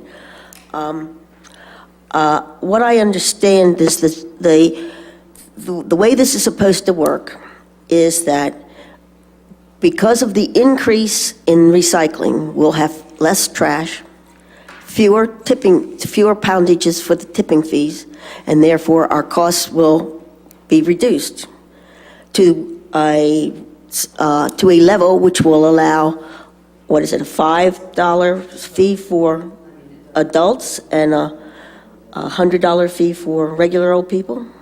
I mean, seniors, seniors, and $100 for regular people. Is that what it? We have, the $100 sticker fee for non-seniors and And $10 yes, for seniors. Right, right. Okay. I thought the fees covered more than the operation and the salaries of the transfer station. I thought many times we took, like, machines. We replaced trucks, bulldozers, on all sorts of other rather expensive machines from the enterprise fund, which I thought was being regenerated from the transfer, the tickets, the fees into that fund, so we could make sure that we didn't have to go to the tax base to get a new bulldozer for the transfer station. That's my one question. I'm not really sure how. He's the guy to answer that question. Okay, I'm not really sure how that's going to compute. My other question is that you have given the number of years that I've been in recycling and all this sort of stuff. I have noticed that there have been times when Acton has had to pay to have our newspapers taken away because the market has dropped. And I wondered if you had done that sort of calculation into this program. And if so, does that mean that in the middle of the season, the selectmen will have to raise the fees? Or what will happen? As far as the first question, the sticker fee that we have in place, proposed, $100, that's covering, as far as I say operation, that's covering staffing, it's covering utilities, equipment. So as far as our capital replacement that we're doing now, nothing would change. This is set up so we're bringing in sort of the same general revenue as what we're doing now, so we'd be able to continue to replace the front-end loaders or the roll-off containers that we're doing, whether we did pay-as-you-throw or not. And with the question as far as recycling, it's sort of a dynamic game as far as all the different materials, because like I say, with the newspaper, with all of them, if there's a market for it, it's an index that's jumping up and down. Right now, there isn't, with the commingled, being mixed glass cans and bottles, things like that, there is no value at this point where it's mixed. We have a company that's willing to take it at no charge. We're not paying for the hauling. They're taking it away. They're using their manpower to sort it. And at that point, once they get it sort of to a pure quality, it becomes more marketable, but they're putting their hauling costs and their labor costs to get it to that point. And then, with the existing contract we have right now with recycling for the paper, we have it maxed written so that it's with him. He comes, he picks it up, and depending on what they call it the yellow cut sheet, but whatever the market index is for that month, he deducts his hauling fee from that, and if there's a positive, we get that money. If it hits zero or it all of a sudden gets to the point where we owe money, we pay nothing. He doesn't charge us for it. So, because even though he's at a cost, there's still somewhat of at least depending on how bad the market gets, but he's still got a value in some of the material, like the white papers and that he sorts out and can make money. So, all the different markets like that are kind of fluctuating, and we're dealing with that now. And we can offset it with scrap metal. We generally are making money on that. That market's even dropped a little, but all the different pieces are kind of playing in where a lot of times we're making money on one, such as scrap metal, which is offsetting other materials that we just pay a unit price to get rid of. So it's kind of a balancing game. I think in the last year, even juggling all that, I think we returned, I think we made like 18,000 in revenue from the different recycling streams in the end, once we paid some and made a profit from others, and then from the coupon fees to offset that. So that's an issue that goes year to year, that we're kind of tracking what's happening and trying to manage that. Is there a continual increase in the tipping fees, or is it set? The contract we have right now was set for 3 years at the $75 a ton. There was different companies in their proposals had some that was increased, so they would set a certain percentage, or every year would increase by a certain amount. We'll be evaluating sort of the next contract to see what we'd be coming up with, but we're paying $75 a ton right now. That seems to be at or slightly above what the market is, so it doesn't seem like we're going to be getting into a point where all of a sudden we're back paying $120 a ton or something. It just doesn't seem plausible. And there's no requirement for the number of tons? No, it's that sort of in the year of Neswick. Yeah, That's, okay. yeah, we're Well, away from that. so I'm that's good. dating myself, Yes. obviously. The other thing is, what are you going to do about condos and apartments who usually have dumpsters and the people don't usually use the transfer station? There is, you do have either whether the homes that are using a private service on their own, they're renting, or condos, Yeah. apartments. I'm currently talking with the health department, we did get a grant from the DEP if we implement the SMART program. I think the grant was for up to about $36,000. One of the conditions is looking at the private hauler regulations that are out there now and implementing something in that policy to sort of affirm that they're abiding by the waste ban compliance, that they are pulling out those items and offering recycling. So I'm talking with the health director now to how to go about implementing that, what we need to do. So we'll be looking at those kinds of things and trying to see how to sort of level the playing field. But they're also mandated by the same rules that we are. So the waste ban items that the Massachusetts is saying that we're pulling out as far as the papers and that, the private haulers are supposed to be abiding with those same rules. So. All right. I do hope that you go to town meeting. I think that this is something that should be done at town meeting, since it was done once before, and I think that the people should have a chance to do it. And I agree with Janet, your slides are not visible, won't be visible at town meeting. But, thank you. Thank you. We have other citizens? And Bob. Bob Ingram from Quabog Road. Following up on one of Ann's questions, haulers don't dump in the transfer station, do they? No, we're strictly just residential. Okay. How is this going to be monitored, the bags? Be by the existing staff. They're running now. We do have in our budget proposal reinstate a third position.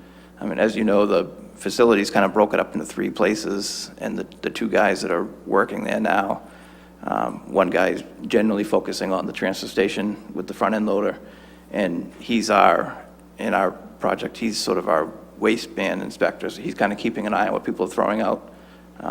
Lately, we're having a problem with people throwing out hot ash in the trash, but we're trying to stop that. And the Bob that works up at the gatehouse dealing with, checking with stickers coming in and dealing with the coupons and things like that. Between the 2 of them, they try to get up to the recycling area, monitor it, help customers. And what we're trying to do is get that third position back so that we have somebody in sort of the places, makes it more accessible for people that have questions and just keeping an eye on things. We're trying to clean up some of the recycling streams, like the styrofoam, we're getting a lot of contaminants in that, and just stuff that's being sort of left when there's no one there. We're finding TVs in the scrap metal pile. People are tossing a lot of paint behind the clothing bins, so we're cleaning things like that. So just having a presence in these areas would help to monitor a lot. Okay, my question was, if I bring in a black bag and throw it in, Yeah. how do they distinguish that black bag from the black bags that I have to buy at the... Generally, it's the designated bags are a color code, so whether we went with a blue or whatever color we chose, and with a town seal or something on it, But the driver's not going to be looking for a town seal on a bag when he's up there with the... it's generally the colors are different. You don't really see like a black designated bag that matches hefty. There you go. Here's a one color. See ya. And they can be used as Yes. road flags. So you usually have That's a color the state has, doesn't it? usually have a unique color that you can see, and just as the guy's doing now, when he sees something being tossed that shouldn't be there, he's grabbing the person, stopping him, or calling up to the guy at the gatehouse trying to grab. So it's, in talking to other communities and talking to the state coordinator, it's a learning curve for everyone, and once everything's up and running, you don't generally need extra staff to do the monitoring. In the beginning, it's something new that everyone's kind of working through, but they've generally... Okay, as far as the cost of the bags, especially in the summertime, I can't see using one 15-gallon bag. So I'm forced to use a 30-gallon bag each week, which would put my overall cost even higher than it is now, and I recycle now. Well, you could put your bag, the 30-gallon bag outside, and then have smaller bags that you put, not pay-as-you-throw bags. In the just summertime? Regular bags that you put. In the summertime, Well, is the metal pile recyclable? Yes. Yeah. So you can throw anything in the metal pile without putting it in a bag? Yeah, recycling stays the same as it is now. You bring it in. Yep. Okay. I do a fair amount of woodworking. What do I do with my scraps? Burn them in your stove. It's all kiln dried. Yeah, I think in the waistband right now, clean wood is to be recycled. 4 foot. So you can, I don't know if we don't really have a collection for clean wood at this point, but there's different facilities you can bring it to. I believe Devon's takes it. No, I'm talking about, pieces of 2x4 Scrap wood. or pieces of plywood that if you put it in a plastic bag, it's going to rip it. Yeah. Yeah, there's going to be, there's going to be instances that we're going to have to, unique instances like that we're going to have to deal with as far as what's coming in. But the program itself, the bags gives a way to kind of address the majority of how trash is coming in. But there are going to be other kind of bulky things that don't really fit in the coupon thing, but the other way that we're going to have to work through. And can I ask how many members of the board have dump stickers? How many members of the board have dump stickers? Transfer station stickers. Okay. I share one with others, but I get my trash picked up. So basically 2. Thank you. One thing I wanted to clarify, Bob, is the position that Corey was talking about, the third position, has nothing to do with pay-as-you-throw. this is something that we need to do just in general at the transfer station. So it's not a result of going to pay-as-you-throw. That's why we need to have a third body. We need the third body. Period. During the week? I'm sorry? During the week, too? Yes, yeah, we have, typically with the two people, if one of them's on vacation or sick, we're pulling people off. But you only have two people there during the week? We only have two people now, yeah, so. And one's in the The shed. building coming in, and the other's working the machinery. Yeah, you figure even if they use just 2 weeks of vacation, that's a month that we're pulling somebody off our road crew to help fill that, one of those positions, and we shorten the road crew, which shortens their ability to do what they're trying to do. So it helps fix what's happening now. Hi, Claire Sisko, 14 Stowe Street.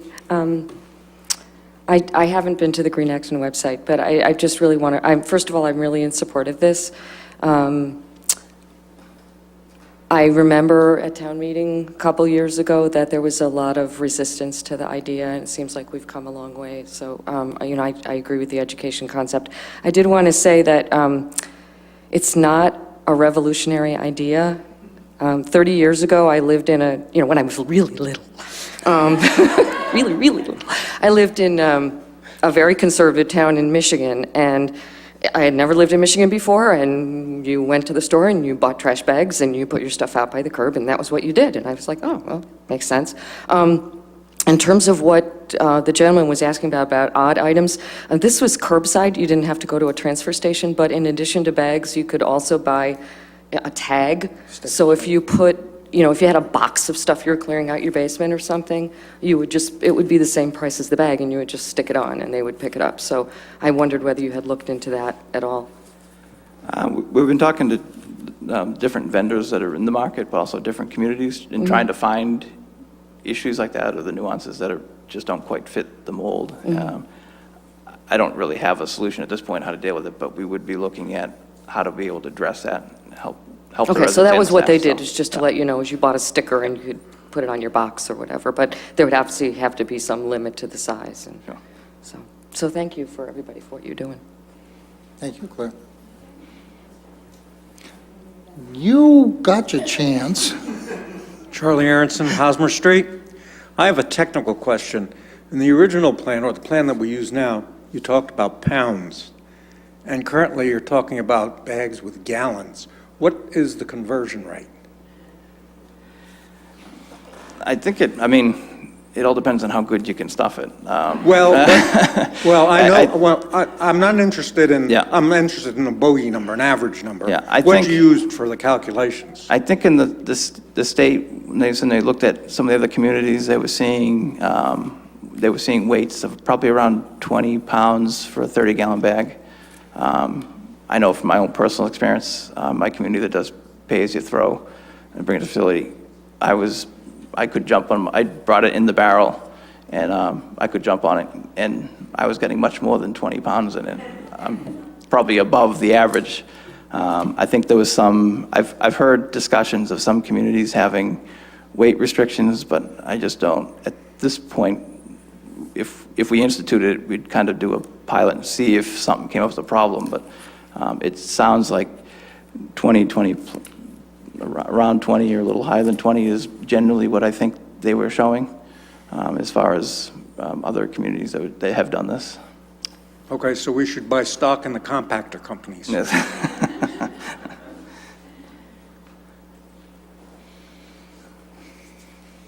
And you are? Jim Snyder Grant. Oh, you're the name we've been bandying about. Yeah. I thought I'd wait for all the other questions in case there were other questions I could answer when I came up here. So I had a couple of points. First of all, just thank you. Thanks to Steve and to Corey for really running with this program and turning into something that, it can be presented to selectmen here and will be presented March 4th at a forum in this room and again at town meeting. And each time the presentation's going to get better because we're going to get more questions and work through the answers.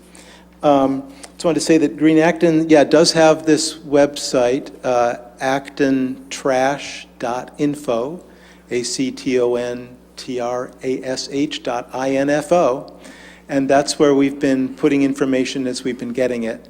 A few days ago, we moved the prices from Corey's presentation that he put on DocuShare for you guys and put them on the website as well. So we have that information up there as well. And we've been, so far, operating electronically, getting the word out about the forum and the website and the town meeting vote. In coming weeks, we'll be moving some to paper. Thanks to the kids from the high school Envirothon team, we'll be handing out flyers at the transfer station, stressing the March 4th forum as a place to find out more information. And there'll be flyers and posters, different flyers and posters that we'll be handing out in other places and putting up on walls. Second point, I numbered my points. Now I have to be able to read my handwriting. Corey noted in the beginning of his presentation that there has been a small fall in the trash at the transfer station over the last few years, and some have looked at that as a reason to not do pay-as-you-throw because, oh, we're already reducing trash. So in case that came up in your conversations, I just wanted to mention that that fall is a state and national trend. There has been a fall of 1 or 2% a year, starting sometime in the 2000s. It's after a large time of increase and some chaotic changes, so it's hard to know why it's happening and whether it will continue. But in any case, it's very small. That's a very small change compared to the 25 to 50% drop that happens right away and stays with a smart pay program. Let's see. Okay, the bags are strong. So your typical like hefty bags, those are 0.9 mils. The 8-gallon bags that you would get from a trash bag vendor would be 1 mil. The 15-gallon bags would be 1.1, and the 30-gallon bags would be 1.5. So they're stronger than your average commercial bag, precisely because people are using them, to stomp down and try to put as much trash in there as they should. Janet, picture Janet jumping up and down. Yeah, exactly. Yeah. Other questions came up from citizens and from the members of the Board of Selectmen about how many people will end up paying more in this program and how many people will end up paying less. So we spent some time today trying to understand that, and it turns out the best way is for people to look at the numbers that were on that chart about the prices, understand how many bags they're putting out now, think about the typical trash reductions that happen in this program, and then do their own calculations. But there are some ways of trying to estimate how this will affect the overall population of users. Unfortunately, it depends on a bunch of unknowns. It does depend on how many pounds of trash fit into a bag, because we know how many tons and therefore how many pounds are coming out of the transfer station this year, but we don't know exactly how that translates into bags. We also don't know about how we imagine that senior households put out less trash than non-senior households. It seems reasonable because of the number of people in there, but we don't know. We also don't know about the distribution of trash. We know the average amount that people are putting out, but we don't know how many people are way out there on either end. The people putting out, coming into the transfer station once a month with a small Ziploc bag of their trash, and the number that are coming every day with repeated 30-pound bags. So we don't really know. We also don't know how these cuts of 25 to 50% will be distributed. We don't know how many people will, be willing and able to, drop their trash a lot, and how many are just going to be insensitive to the price signal of the bags and just say, oh, I'm just going to keep doing what I'm doing. The overall behavior of the program works the same because the averages work out. But in any case, making some set of very reasonable assumptions there, we did come up with that there will be more people saving money in this program than paying more money. You can make that even more, and you can make that better and better by assuming that people will cram more trash into the bags, but that's with a conservative 20 pounds per 30 bag assumption. That's with the regular households. For the senior households, it's trickier. The existing trash pricing for seniors at $55 combines a couple of goals. It combines a goal of wanting seniors to pay less because we have good motivation for wanting to keep seniors in town, of course, so we want them not to be burdened by extra fees. It was also an attempt to sort of do a kind of pay-as-you-throw system or an equity system in the past. The notion that, seniors would typically be having much less trash, so their annual fee should be less. Now, it turns out that when we look at if we give a distribution to those senior households, saying, well, some are going to put out a lot of trash and some are going to put out less, the senior households that are putting out, a lot of trash could very well, will typically end up paying more money in this program. The only language I can have for them is to say that it may be reasonable, it may be fair, that if they're putting out a lot of trash, they pay somewhat more than they do now. They would certainly be paying less than the non-senior households. That goal would continue to be met. But it's hard to have a program with our senior pricing that really gets all seniors to be paying what they're paying now or less. If that turns out to be an important goal for the town or for the Board of Selectmen, a fine approach might be that when people, especially in the first year, when we're understanding how this program works, a fine idea might be to, when you get your senior sticker, you also get a coupon that gets you a number of free bags from the store. And that would shift the break-even point for seniors very nicely into the... Or increase the gray market. Right, that's right. Yeah, trash bags are now going to become cash, so you want to treat them carefully.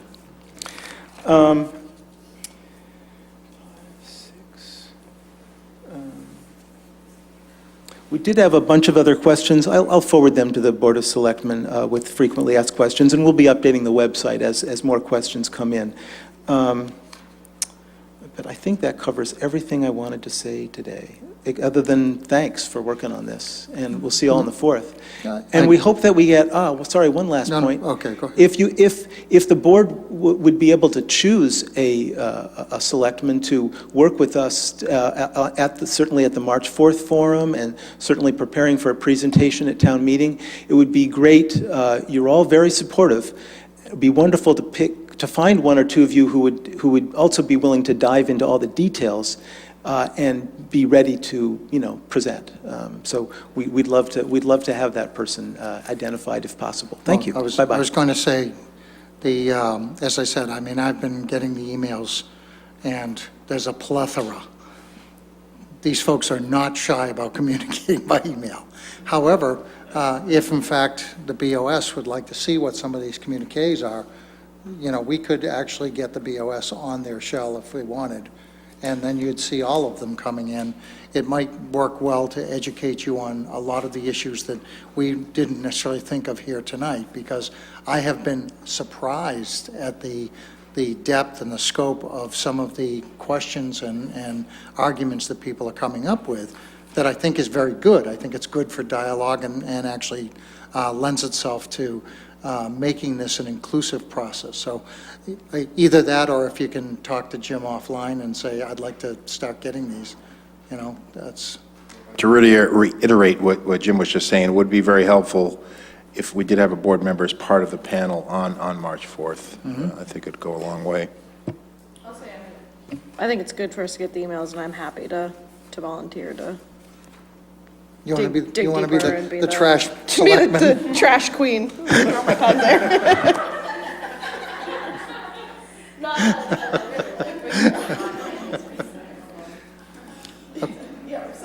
Yes, you have a question? Yes. Ms. Franny.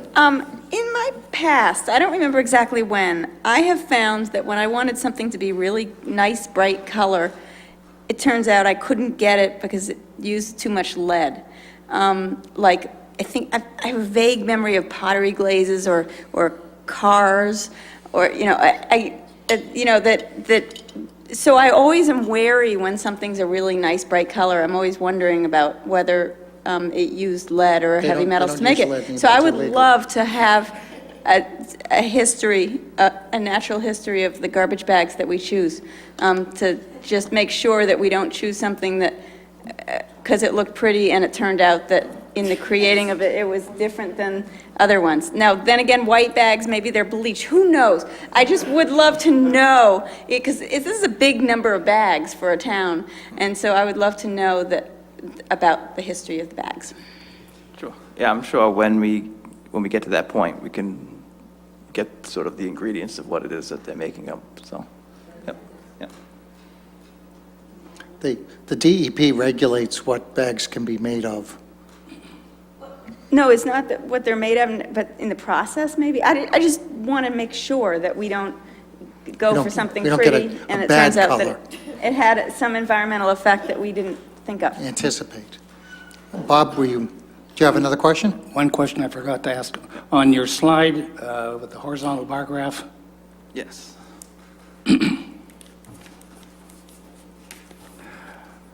I noticed that the towns who have more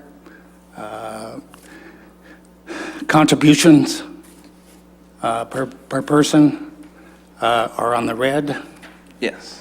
And as you get down to the bottom half of that chart, nobody else is doing this. And I'm wondering if you have any idea why. I say nobody else, the rest of the red guys. Why they're not doing the pay-as-you-throw? I can't say that I have an answer for you, other than they're kind of like Acton. We've been running a program, and we're evaluating options of how to explore to make things better or do something a little bit differently to promote sort of environmental things. But I can't speak for why they haven't looked at it or why they haven't done it.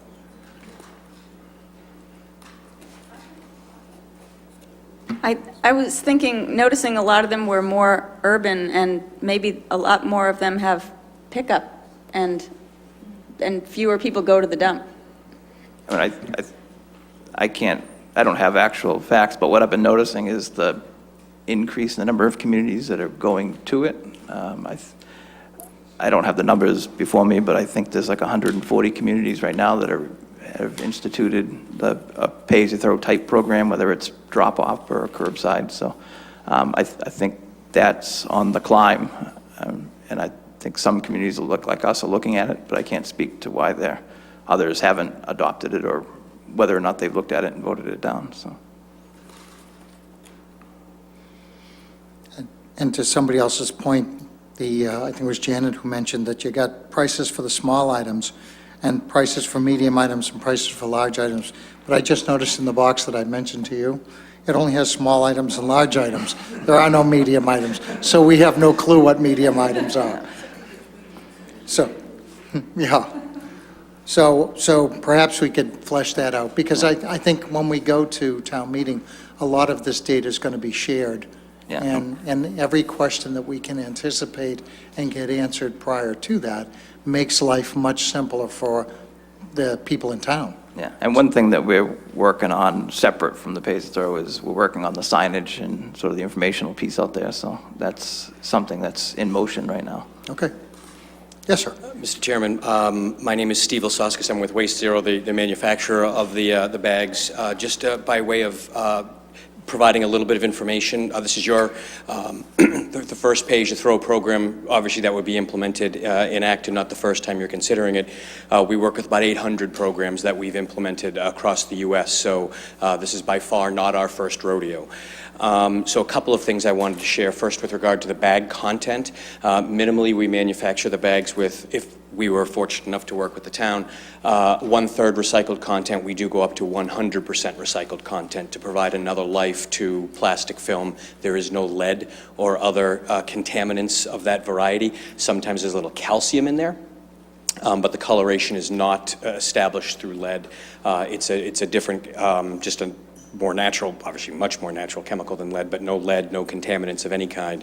The only thing you would find other than a polymer would be some coloration, which again is not a contaminant of any kind.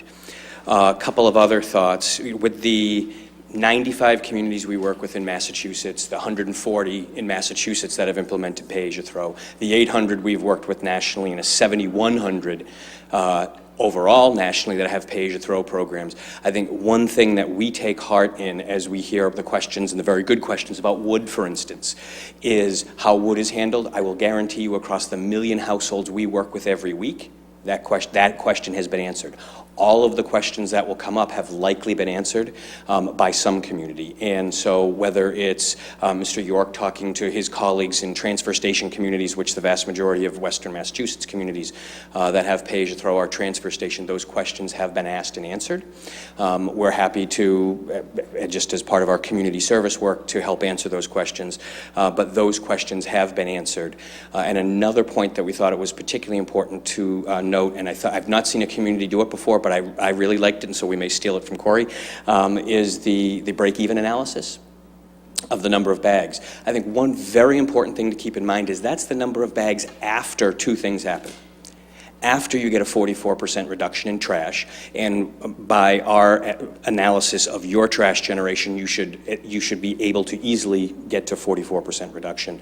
You do a good job on recycling. You have a very high trash generation statewide. So let's assume a 44% reduction, pick whatever number you want. That break-even analysis is after you've had that reduction. So if you're looking at 56 bags to break even, assume 112 today, or you're generating 112. But the second thing to keep in mind is, as everyone has been talking, what Seattle calls the Seattle stomp or whatever, there's a compression. So what we find is about a 50% reduction in trash, 44%, but about a 75% reduction in bag usage. So when you're looking at the number of bags of trash you generate today, keep in mind, if you're going to be able to reduce that 75%, which is the average across a large population size that we work with, can you fit that within the number of break-even bags that Mr. York had presented earlier? So I think that's an important point that certainly was mentioned earlier, both by Mr. York and Mr. Snyder-Grant, but to call it out just a little bit more is as you're comparing that number for yourself at home, keep in mind that that's after a 75% reduction. Can you fit within that number? So if we can be of any assistance to you as you consider this, again, we work with cities and towns all the time on a volunteer basis. We're a benefit corporation here to help cities and towns first and foremost, and then we're a corporation second. So if we can provide any information, we're happy to do so. But thought it was a fantastic presentation, and we'll be stealing some stuff from Corey and using it elsewhere. So thank you. But not the map size, right? Apparently not. All right, well, thank you very much. Corey, I think that this is going to be an interesting subject at town meeting, and I'm glad to see that Green Acton is embracing this and really treating it seriously and answering the questions that are coming up. I think that across the board, we have to look at reduction of trash as a society because we are a great producer in this country. We much more so than other industrial countries, and we can only fill up Ohio for so long. We'll have a new mountain range in the middle of that country, so which is where most of our trash gets trucked out to now. So it's something that we should be cognizant of, and some of the other things that are going on, cradle to grave kind of oversight by manufacturers and e-waste and things like this that are all being addressed. I think you're going to see more and more of this over the course of the years. So. And I appreciate you volunteering to be the trash queen, yes. We'll try to come up with a better name. The bag lady, exactly.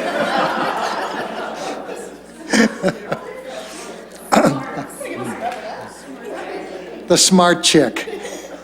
All right. I don't think we have anything else. You know, I would entertain a motion to adjourn. Motion to adjourn. Oh, we have a motion. Do I have a second? Second. We have a second. All those in favor, please indicate by saying aye. Aye. Any opposed? Any abstentions? All right.